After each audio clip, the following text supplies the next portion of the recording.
오늘 하나님께서 우리에게 주신 말씀은 누가복음 9장 12절부터 17절의 말씀입니다. 우리 한 절씩 저와 여러분이 한번 교독했으면 좋겠습니다. 날이 저물자 12제자가 예수께 다가와 말했습니다.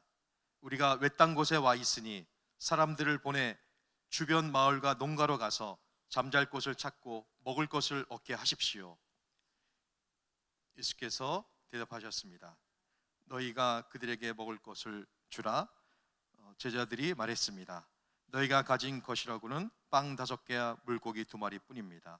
이 많은 사람들을 다 먹이려면 가서 먹을 것을 사와야 합니다. 그곳에는 남자만 5,000명 정도가 있었기 때문입니다. 그러나 예수께서 제자들에게 말씀하셨습니다. 사람들을 50명씩 둘러앉게 하라. 제자들은 그대로 사람들을 모두 앉혔습니다. 예수께서는 빵 5개와 물고기 2마리를 손에 들고 하늘을 우러러 감사 기도를 하셨습니다. 그러고는 그것을 떼어 제자들에게 주면서 사람들 앞에 갖다 놓게 했습니다. 사람들이 모두 배불리 먹었습니다. 그리고 제자들이 남은 조각들을 거두어 보니 12바구니에 가득 찼습니다. 아멘. 오늘 또 귀한 우리 선교사님을 모셨는데요, 몽골에서 사역하고 계신 우리 장현수 선교사님께서 주님께서 축복하신 떡과 물고기라는 제목으로 설교하실 때 많은 은혜 있으시기 바랍니다. 우리 격려와 사랑의 박수로 맞이하시겠습니다. 네.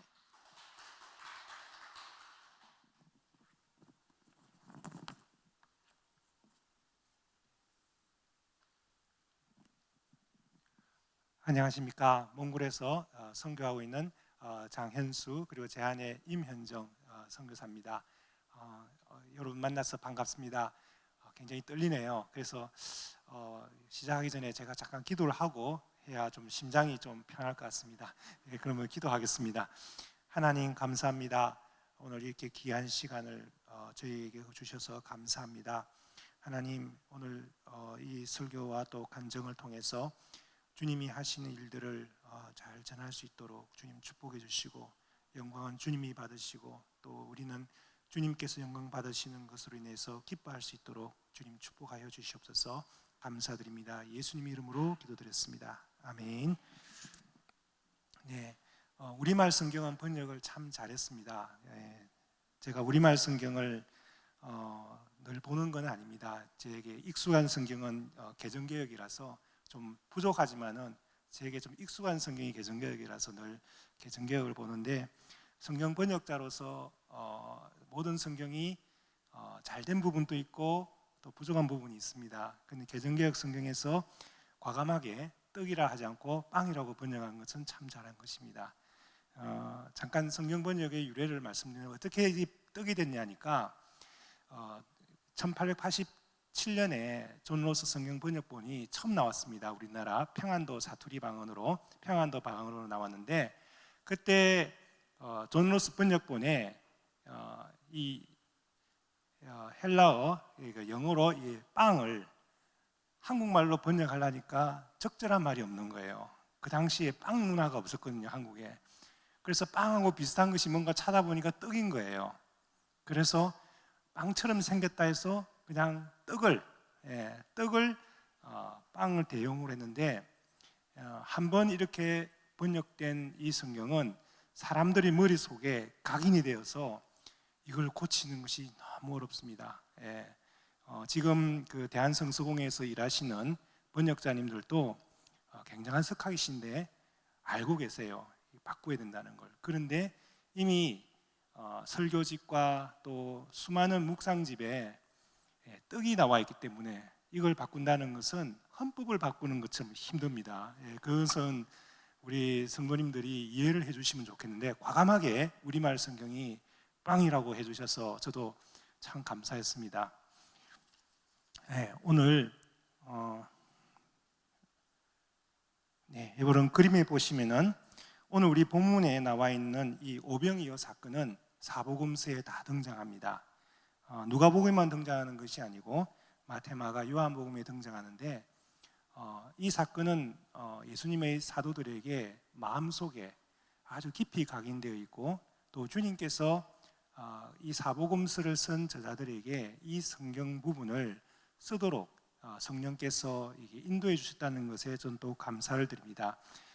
이 그림에 보니까 어린아이가 나오죠. 사실 이 어린아이는 마테마가 누가복음에는 등장하지 않고 요한복음에만 등장합니다. 그래서 요한복음을 보면은 어린아이가 나와 있어요. 그리고 오른쪽에 보면은 보리떡 5개가 있고 물고기 2마리가 있는데, 사실 세복음서에는 보리떡이란 말이 없습니다. 근데 요한복음에만 보리떡이 나와요. 그래서 참 재밌습니다. 이스라엘에는 밀빵이 있고 보리빵이 있습니다. 밀빵이 있고 보리빵이 있는데, 밀빵을 먹는 사람들은 부자들이에요. 밀빵을 먹는 사람들은 부자들이고, 일반 평민들, 가난한 분들은 보리빵을 잡수세요. 그래서 이 아이가 보리떡을 드렸다는 것은 이 아이의 부모님이 그렇게 넉넉한 집안의 자녀가 아니라는 것을 알 수 있는 단서입니다.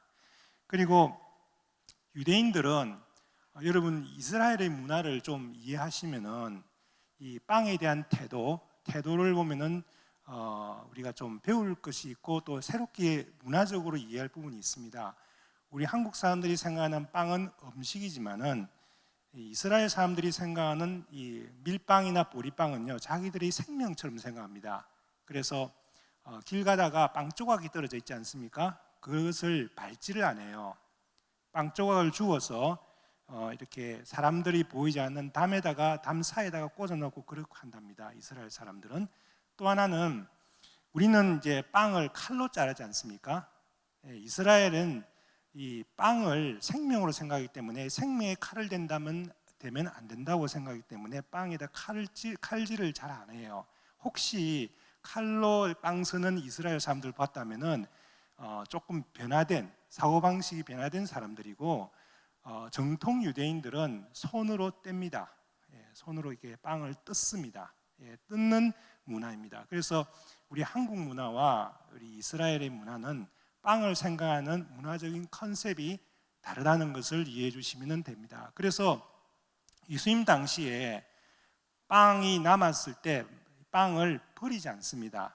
반드시 바구니나 광주리에 담아서 그것을 재사용합니다. 그래서 이 독특한 이스라엘의 빵에 대한 문화를 이해해 주시면 이해하는 데 도움이 됩니다. 자, 근데 요한복음에 예수님께서 요한복음 6장에 보면은 유대인들에 대한 주님의 그 말씀이 나오는데요, 오병이어 기적을 행하신 다음에 주님께서 하신 말씀이 있습니다. 요한복음 6장 51절에 보면은 개정개혁 성경에 제가 기록했는데요, 나는 하늘에서 내려온 살아있는 떡이니 또는 빵이니 사람이 이 떡을 먹으면, 이 빵을 먹으면 영생하리라.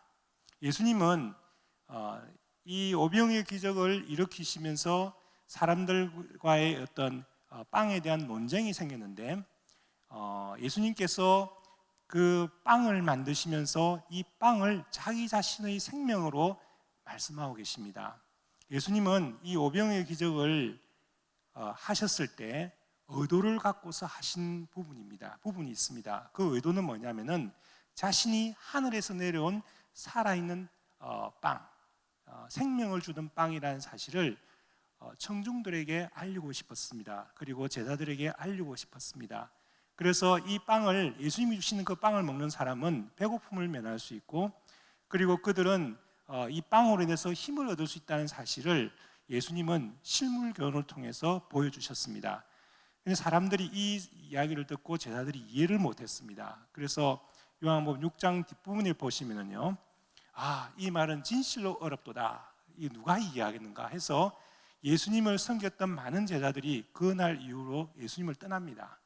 그래서 예수님이 이 사건 이후에 제자들을 많이 잃습니다. 실제로요, 오병이어 기적이 사건은 일어난 이후에 예수님을 수종들었던 많은 제자들이 예수님의 가르침이 편치 않고 어렵다고 생각해서 많이 떠났습니다.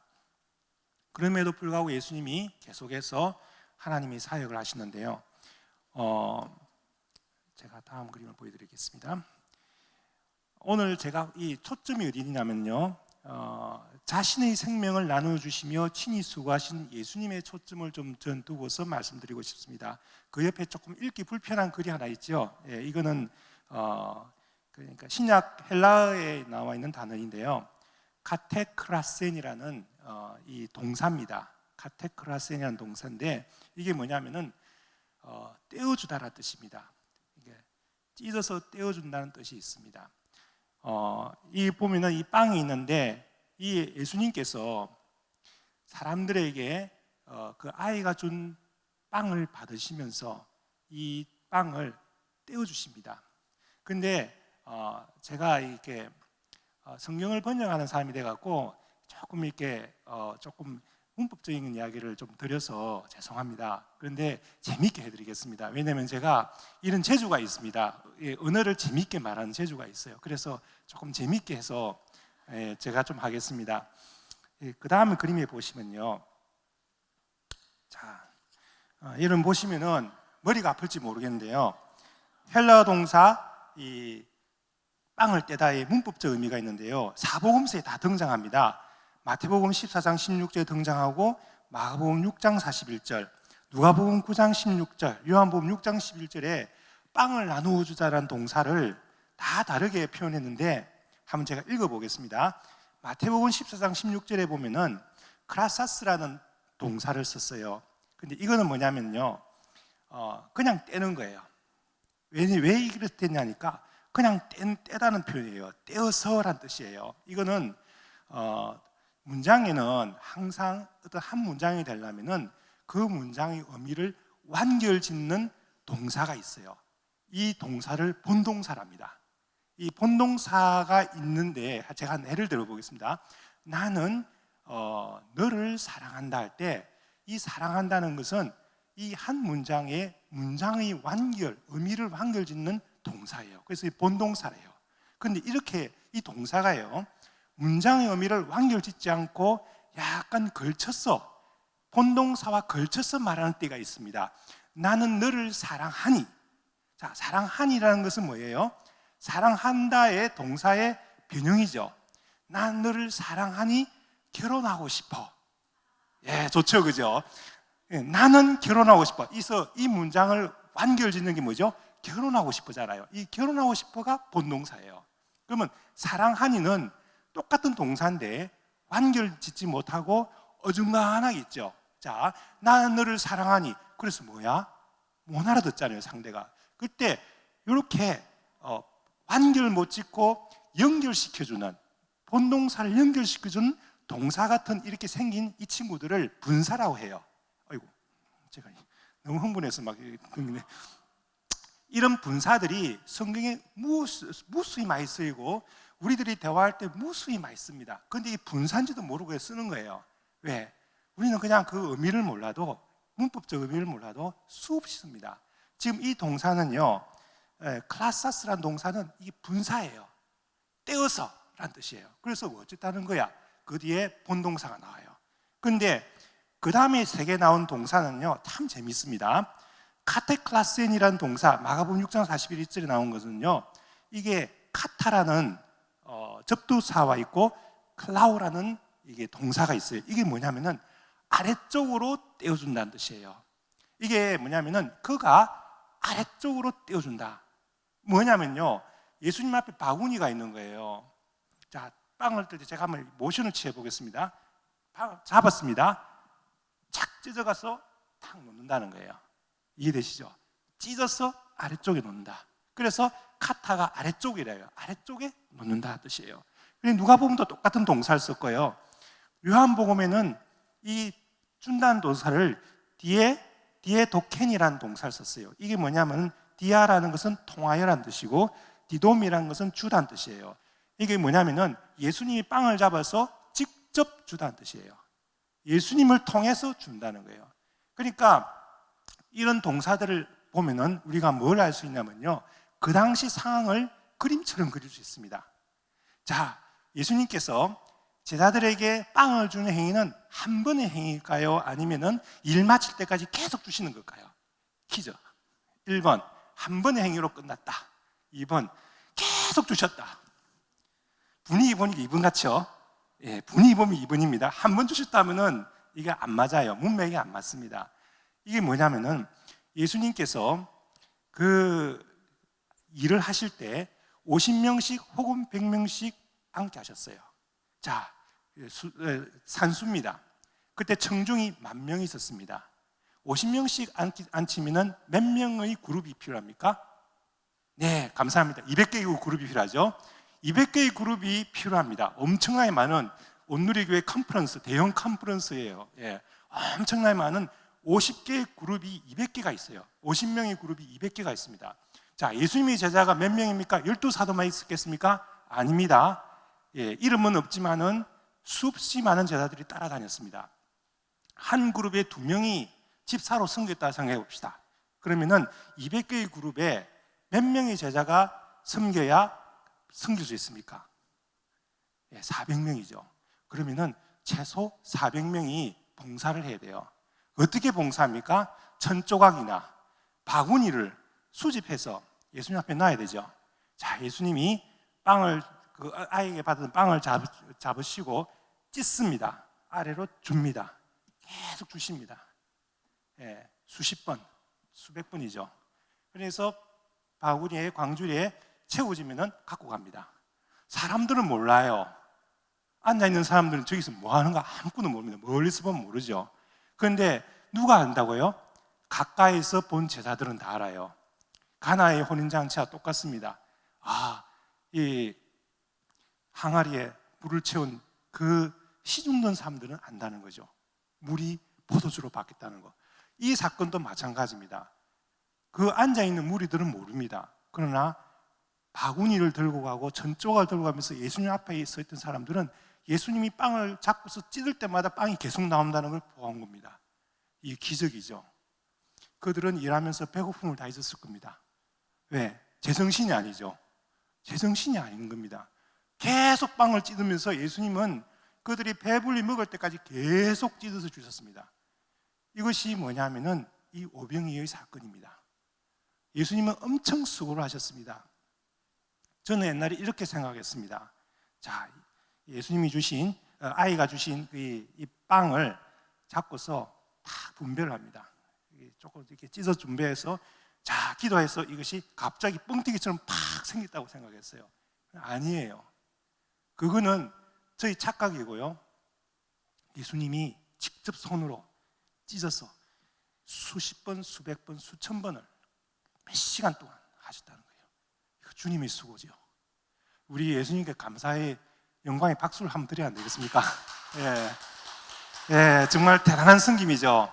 예, 이게 그 성경을 이게 자세히 보면은 특히 원문을 보면은 번역자가 받는 축복이 가끔 이런 축복이 있습니다. 성경 번역하면은 이런 번역자가 받는 축복이 있어요. 예, 제가 이 축복을 받고서 좀 나누고 싶었습니다. 아, 예수님 진짜 수고하셨구나. 엄청 수고하셨구나. 얼마나 팔이 아팠을까? 땀을 얼마나 흘리셨을까? 예수님의 수고를 그때 제가 느꼈죠. 아, 이게 바로 성김이구나. 아, 이게 진짜 성김이구나. 아무도 모르고 앉아있는 사람은 모르는데 섬기는 사람만 알아요. 예수님이 이렇게 수고했다는 거라. 땀 흘리시면서 수고했다는 거. 예, 저는 그 다음 장을 한번 드리겠습니다. 예수님께서 우리 민족에게 가장 귀중한 생명을 주셨습니다. 언제 주신다냐니까 토마스 선교사님이 대동강에서 순교하셨어요. 토마스 선교사님이 순교하신 이후에 조선이라는 땅이 세상에 알려졌습니다. 서양 사람들이 알려졌어요. 그 끔찍한 만행을 저지른 이 조선 땅이 서양 선교사들의 귀에 들어갔습니다. 그때 존 로스라는 스코틀랜드 사람이, 이분이 1842년에 스코틀랜드에서 태어났는데 이 사람은 이중 언어를 갖고 있는 독특한 분이세요. 게일이라는 게일어를 모국어로 쓰고 스코틀랜드 또 영어를 또 쓴 이중 언어의 사람입니다. 이게 토착 방언을 배우고 그래서 이 언어에 끼어 있는 분이었어요. 그런데 이분이 중국 선교사로 처음 파송되어서 중국에 도착했는데 이 사람이 30살에 결혼해서 중국에서 부인이랑 같이 왔습니다. 부인 이름이 스튜어트라는 여자분인데 중국에서 생활하다가 부인이 애를 놓다가 죽었습니다. 이 로스가 굉장히 상실감이 있었는데 그때 이분이 믿음으로 계속 생활하다가 이 조선에 대한 소식을 듣고 어디로 가냐면요, 우리 지금 그 만주 땅에 갑자기 고려문인가인데 그 만주 땅에 가셨어요. 그 만주 땅에서 이분이 아이를 키우면서 생활하셨습니다. 근데 자기 아이를 돌봐줄 여인이 필요했던 거예요. 그래서 이 존 로스의 동생 캐서린이라는 사람이 영국에서 이 중국 땅으로 오게 됩니다. 아이를 돌보기 위해서. 그때 이 존 로스 선교사님이 자기 동료인 맥킨타이어 선교사와 같이 계속 사역을 했는데 이 맥킨타이어가 이 캐서린과 결혼하게 됩니다. 그래서 맥킨타이어가 존 로스의 누가 되냐면은 매제가 되는 거죠. 이 존 로스 선교사님이 처음 조선 사람을 만나려고 자기가 조선말을 배웠는데 이 조선말을 가르쳐준 첫 번째 선생이 누구냐면 백홍준 씨의 아버지세요. 백홍준 씨의 아버지, 보부상 하신 분인데 이분을 처음 만나서 이 조선말을 배웠습니다. 그러다가 두 번째 조선말을 가르쳐준 사람이 누구냐면은 어주, 평안도 어주에 이영찬이라는 보부상이 이 존 로스 선교사님한테 영어를 배우면서 조선말을 가르쳤습니다. 그래서 이영찬 씨를 처음 만났고 이영찬 씨가 자기 친구 백홍준 그리고 나중에 서상윤 이런 친구들을 소개해서 이들이 그룹이 됐습니다. 이들이 그룹이 돼서 뭘 배웠냐면 처음에 영어를 배웠습니다. 왜냐하면은 이 영어를 배우면서 이 장사를 하면서 이게 그들이 무역을 서양 사람들 하기 위해서 영어를 배웠는데 존 로스 선교사님이 이들을 어떻게 꼬시냐면은 영어를 배우려면은 셰익스피어를 문학을 배워야 되는데 이 셰익스피어 문학을 제대로 배우면은 영어를 마스터할 수 있다. 그런데 이 셰익스피어 문학을 공부하려면은 셰익스피어의 문학의 중심이 되는 것이 바이블이라는 책이 있는데 이 책을 읽지 않으면은 셰익스피어를 이해할 수 없다고 이야기했어요. 그래서 셰익스피어 문학을 이해하려고 영어를 공부하면서 성경을 읽다가 이 세 사람이 변화되었습니다. 그래서 백홍준 씨가 처음으로 세례를 받았습니다. 조선인, 그러니까 기독교 신자로서는 첫 번째 세례인이 됐고요. 이 백홍준 씨가 나중에 성경을 번역하고 성경을 조선 땅에 전해주면서 최초의 순교를 하게 됩니다. 백홍준 씨가요. 그런데 이 조선 땅에서 이런 이영찬이나 백홍준, 그다음에 그다음에 누구죠? 서상윤 또 서경조 이런 분들은요 유명한 분들이 아닙니다. 이 존 로스 선교사님도 유명한 선교사님이 아니세요. 그냥 주님 보시기에는 평범한 선교사들이었습니다. 존 로스 선교사님은 아내를 잃은 시련의 슬픔이 있는 분이고요. 그리고 상실감으로 가득 차신 분이었지만은 주님을 바라보고서 하루하루를 이겨내신 분이었고 또 그 이영찬이라는 사람은 압록강에서 물건을 갖고 건너려다가 풍랑을 만나서 물건을 다 잃어버렸습니다. 소위 말해서 쫄딱 망한 거예요. 풍랑을 만나서. 이런 사람들이 하나님의 은혜로 하나님께서 만나게 해주셔서 이들이 어떤 결심을 하게 되냐면은 조선을 위해서 그러니까 언문 성경을 만들기로 결심합니다. 이건 굉장한 사건입니다. 이런 평범한 사람들을 통해서 조선 땅에 누구도 시도해보지 않았던 언문 성경을 번역하고자 했던 거죠. 이거 하나님이 하신 거라고 생각합니다. 언제부터 시작했냐면은 1877년 여름부터 시작을 했어요. 여러분 보시면은 아이고 잘 안 되네. 이게 잘 도착이 안 됩니다. 빔이. 1877년 여름에 신약 전서 물리라는 책이 뭐냐면은 중국 성경인데요. 중국 한자 성경인데 이 한자 성경을 갖고서 마태복음과 로마서까지 번역했어요. 그러다가 1879년에 존 홀 선교사님이 다시 안식년차 영구로 돌아가시고 맥킨타이어 선교사님이 처음으로 내가 조선말을 공부하지 않으면 번역 못하겠다라고 결심하고 이때부터 조선말을 배우기 시작합니다. 그리고 또 놀라운 것은 이 영천이라는 사람이 영어를 공부하다가 헬라어를 공부한 거예요. 원어를 공부했습니다. 그래서 이 영찬이 그리스 신약 성경을 보고서 공부를 했습니다.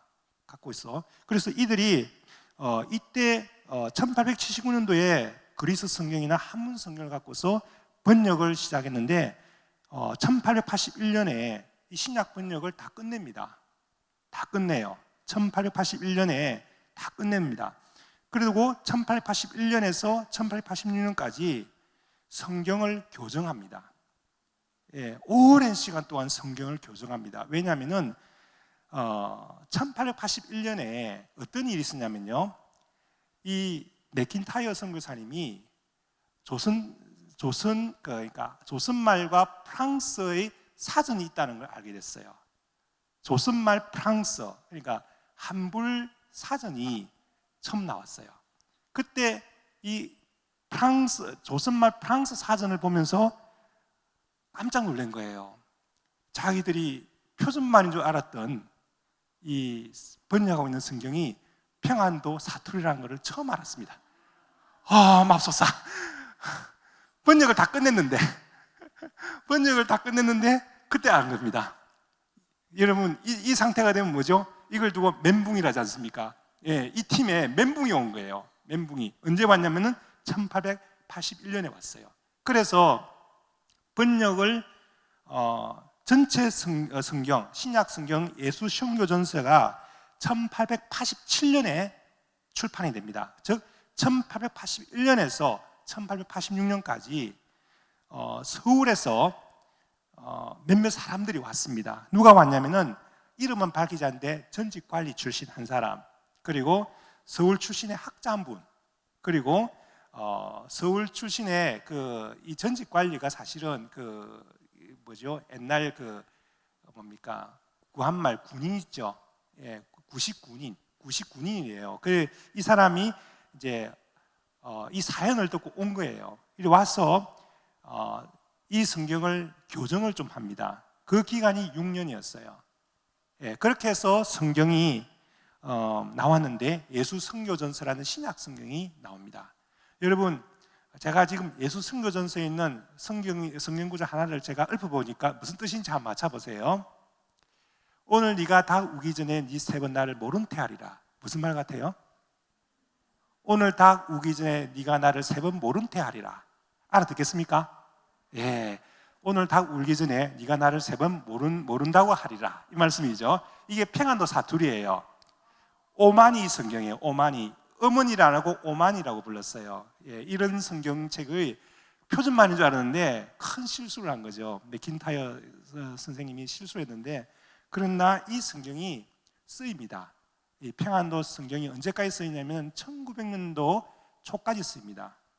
그래서 이 성경이 나와서 언더우드 선교사와 그리고 서울에 있는 아펜젤러 선교사님과 게일 선교사님, 그리고 레이놀드 선교사님, 이런 분들이 한국 번역자들과 같이 서울 방언을 중심으로 해서 서울 표준말로 성경을 번역하자 해서 신약 성경이 1902년에 나오고 구약 성경이 1911년에 나옵니다. 이것이 우리나라 서울 방언으로 기초한 신약 성경이에요. 그런데 이 존 홀 선교사님의 이 성경이 그 성경 번역에 큰 영향을 준 건 사실입니다.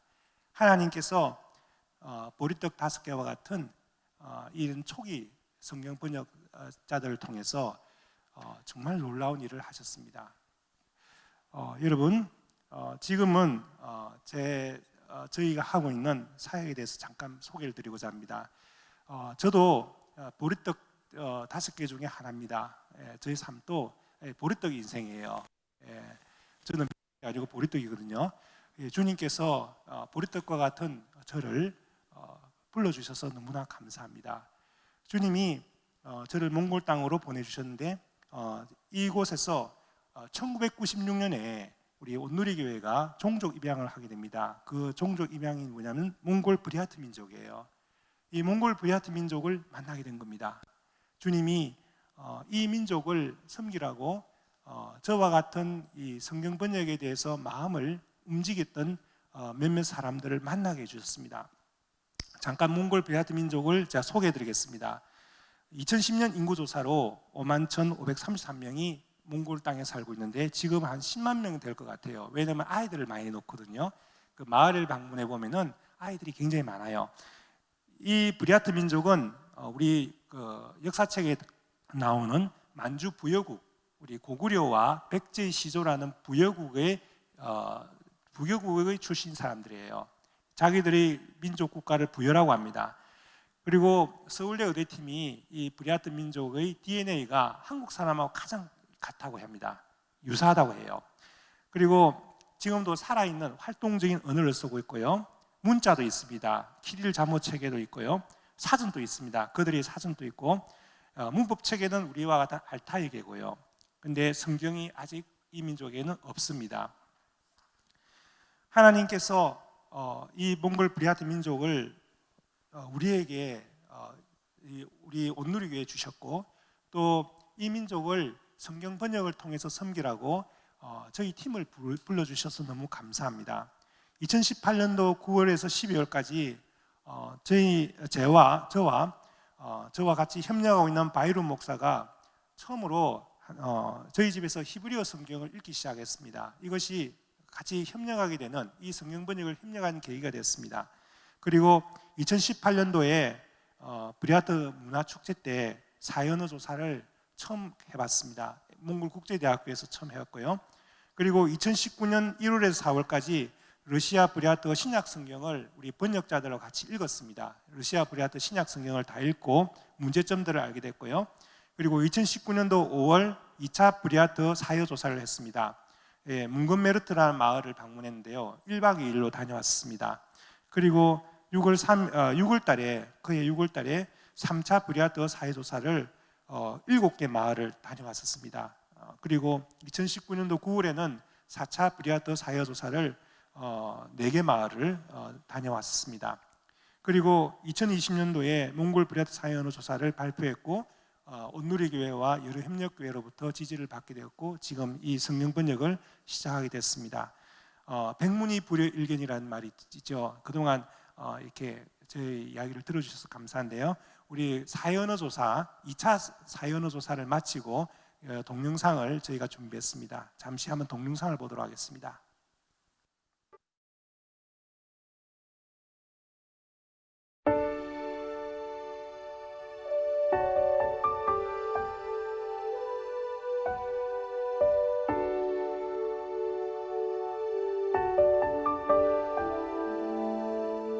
Миний сэтгэл бурхныг чимээгүй хүлээн учир нь миний аврал танаас ирдэг ганцхан тал миний хад миний аврал миний цайз учир би нурч буй хан мэд ганхахгүй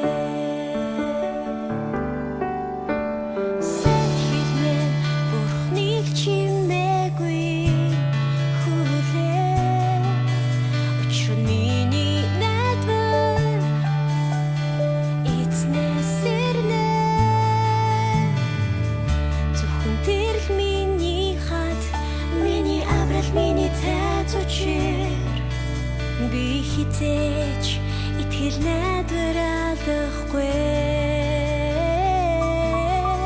би хитэж итгэл найдвар алдахгүй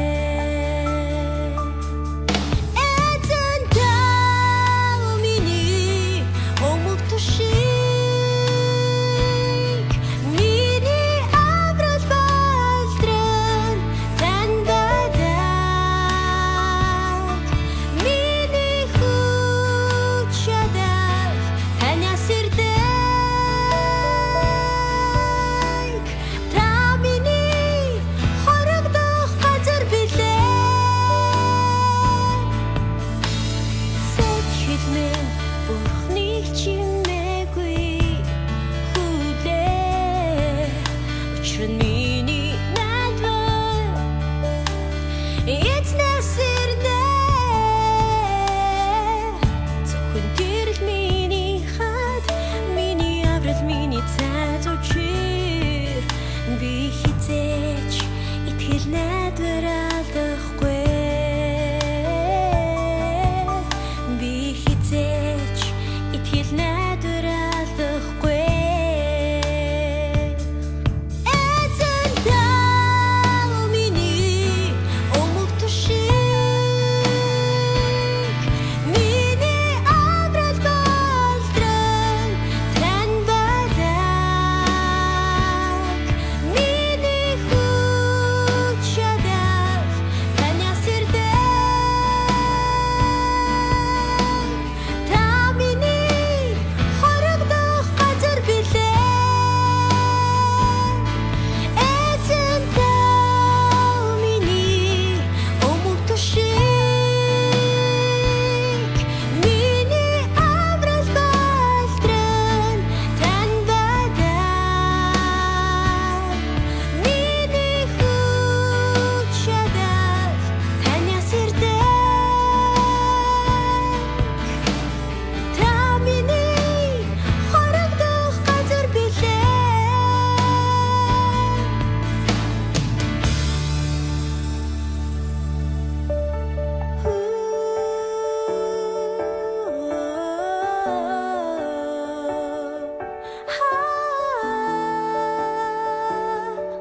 Хорогдох газар мэ ори майханда мөнхөд суулгаа. Чихүр дороо халтлан хамгаалаач. Ори майханда мөнхөд суулгаа. Чихүр дороо халтлан хамгаалаач. Эзэн даа миний өмг тушиг, миний аврал болдрон тань байдаг. 감사합니다. 몽골 브리아트 성경 번역 과정을 말씀드리겠습니다. 올해 2월에 성경 번역을 처음 시작했습니다. 온누리교회와 또 두란노예 선교단체가 이 사역을 도와주셔서 가능했습니다. 2020년 3월 저희 팀은 세계성서공회에 두란노예 선교회가 정식 멤버가 되어 주셨습니다. 그래서 세계성서공회에서 제공하는 파라텍스트라는 성경 번역 툴 프로그램을 지금 사용하고 있고, 모든 성서공회가 쓰고 있는 이 공식적인 이 툴을 쓰면서 원격으로 온라인으로도 얼마든지 이 사역을 결과물을 번역팀 안에서 주고받을 수 있게 되어서 너무나 감사합니다. 그리고 2020년 8월에 저희는 요한복음을 몽골 브리아트로 완성했습니다. 지금은 점검 작업 중인데 지금 하고 있는 것은 누가복음과 마태복음을 번역하고 있습니다. 2020년 10월 23일에서 25일, 이달 23일, 25일 날 브리아트 바양동 마을을 방문해서 요한복음 세미나를 갔습니다. 최초로 이제 몽골 브리아트 성경 읽기 세미나를 이 바양동 마을에서 하게 됩니다. 여러분, 그 다음 페이지를 제가 보여드리겠습니다. 여러분, 이 그림을 보시나요? 이 그림을 보면은 빵을 빚고 있는 모습을 보이죠. 빵 하나하나를 손으로 다 빚습니다. 손으로 빚을 때 정성이 들어가고 계획이 들어가고 또 빵의 맛을 결정해주는 여러 가지를 생각하면서 빵을 만듭니다. 빵은 유대인의 관점에서 볼 때는 생명과 같습니다. 이 빵을 먹으면서 사람은 새 힘을 얻습니다. 예수님은 우리에게 생명을 주시기 위한 빵이십니다. 저희 팀은 하루하루 매일매일 빵을 만드는 사람들처럼 히브리어와 헬라어 또 여러 번역본들을 보면서 몽골 브리아트로 한 구절 한 구절씩 번역하고 있습니다. 빵을 만드는 심정입니다. 이 사역은 누가 알아서 이해줄 사역이라기보다는 주님께서 우리 각자에게, 우리 팀원들에게 이 빵을 만드는 정성스러운 마음을 주셔서 매일매일 저희가 시간을 내어서 계속 하고 있습니다. 이 사역을 통해서 브레아트 사람들이 생명의 떡이 되시는, 생명의 빵이 되시는 우리 주 예수 그리스도를 만나서 주님께로 돌아오는 그 축복을 받기를 바랍니다. 우리 온누리교회가 품었던 우리 몽골 브레아트 민족, 그리고 지금 러시아 브레아트 민족까지 우리 온누리교회가 품고자 합니다. 이 모든 브레아트 민족이 생명의 떡이 되시는, 생명의 빵이 되시는 예수 그리스도를 만나기를 바랍니다. 그리고 주님께서 계속해서 이 사역을 완성해 주시기를 간절히 바라는 마음입니다. 기도 제목을 나눠드리겠습니다. 이 글자가 좀 작아 보이는데요. 첫 번째 기도 제목은 생명의 떡이 되시는, 빵이 되시는 예수님의 말씀을 계속 번역하고 나누어 주면서 주님의 나라가 몽골 브레아트 민족 속에서 일어날 수 있도록 주님의 성실하신 떡을 떼신 수고에 계속 우리가 동참할 수 있도록 기도를 부탁드립니다. 바양동 마을 주민들이 이제 성경을 읽고 하나님 말씀을 자신들의 모인 브레아트로 읽을 때 마음의 새로운 변화가 일어나며 이 사역의 든든한 기도의 후원자가 될 수 있도록 기도를 부탁드리겠습니다. 그리고 번역팀에 계속 함께할 동력자들 보내주시고 주님의 놀라운 계획들이 주님을 통해 주시기를 기도합니다. 그리고 저희 몽골에 있는 다른 ST 멤버들의 협력 사역에도 저희 팀이 중요한 역할을 향후 할 수 있도록 부탁드립니다. 성경이 번역되면은 앞으로 1:1과 큐티, 신학교 사역이나 비사역에 번역된 성경이 참 중요하게 많이 쓰입니다. 그래서 이 사역이 소리 없는 사역이지만은 저희가 성실히 빵을 만드는 심정으로 매일매일 저희가 이 사역을 주님 앞에서 잘 감당하기를 원합니다. 이 기도 제목을 갖고서 기도해 주시기 바랍니다. 목사님, 제가 어떻게 할까요? 기도를 제가 그러면은 제가 기도를 이 제목을 갖고 하겠습니다. 예수님 감사합니다. 주님이 아이에게서 받았던 그 보리떡 물고기를 하늘을 우러러 보시고 축사하셨을 때 그 축복을 받았던 빵과 물고기가 성경에 기록되었고 모든 민족의 언어로 번역이 되어진 것에 인하여 감사합니다. 주님이 그 흑이진 아이의 배고픔을 아셨지만은 아이가 주님께 드렸던 그 빵을 받으시고 기쁘게 받으시고 또 그것을 아이에게 더 축복으로 되돌려 줄 뿐만 아니라 모든 사람이 생명을 살려주는 그런 빵이 되었습니다. 주님, 우리 온누리교회와 또 이천본부와 우리 두란노 해외 선교 그리고 여기 계시는 주님의 귀한 하나님의 백성들이 우리 주님의 그 성실하심, 우리 주님이 손수 빵을 떼시며 수고의 그 고통을 함께 하셨던 그 주님의 마음을 우리가 배우기를 원합니다. 주님, 저희 번역팀이 성실하게 이 사역을 잘 감당할 수 있도록 축복해 주시기를 원합니다. 그리고 몽골 브레아트 민족 속에서 주님의 말씀을 읽는 운동이 일어나기를 기도합니다. 그들의 모어로 말씀을 읽고 그들의 민족적인 자각이 일어나게 해주시고 몽골 민족으로부터 참 힘든 핍박을 받았던 이 브레아트 민족이 복음으로 인하여서 치유가 되고 상처가 치유되고 또한 몽골 민족을 축복할 뿐만 아니라 다른 민족을 축복할 수 있는 넉넉한 민족이 되기를 기도합니다. 하나님, 저희 팀이 23일에서 25일 바양동 마을에 가서 이 성경을 모어로 읽을 때 그들 마음속에 성경 말씀이 좋구나 하는 그런 믿음이 일어나기를 기도합니다. 예수님을 요한복음을 읽으면서 만나기를 원합니다. 하나님, 그리고 계속 저희 번역팀에 하나님께서 예비되으신 보리떡 같은 우리 동력자들을 보내주시기를 원합니다. 하나님께서 그들을 통해서 주님의 놀라운 계획들을 계속해서 이루어 주시기를 원합니다.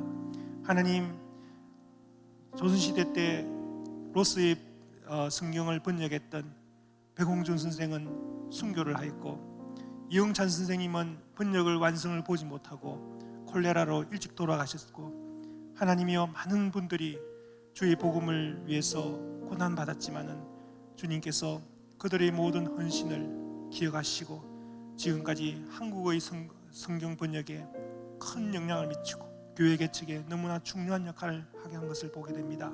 하나님, 우리 주님의 말씀이 계속해서 우리 주님의 백성들과 우리 한국 분들에게 사랑받는 책이 되며 읽혀지기를 원하는, 읽고 싶은 책이 되기를 원합니다.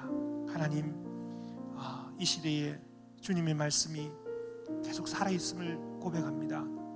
나라를 세우신 주님, 또 민족을 일으키신 주님, 주님께서 나라와 민족을 일으키시는데 계속해서 그들의 언어로서 하나님 말씀을 읽고 그들의 언어로서 하나님을 예배하기를 기도합니다. 주님, 축복하여 주시옵소서. 오늘 이 목요 선교를 축복합니다. 주님께서 이 선교회를 통해서, 선교 기도를 통해서 계속해서 영광을 받으시고 주님의 뜻을 펼쳐 주시옵기를 원합니다. 감사합니다. 주님, 감사합니다. 이 귀한 자리를 주신 주님께 감사드리며 우리 주 예수 그리스도 이름으로 기도드렸습니다. 아멘.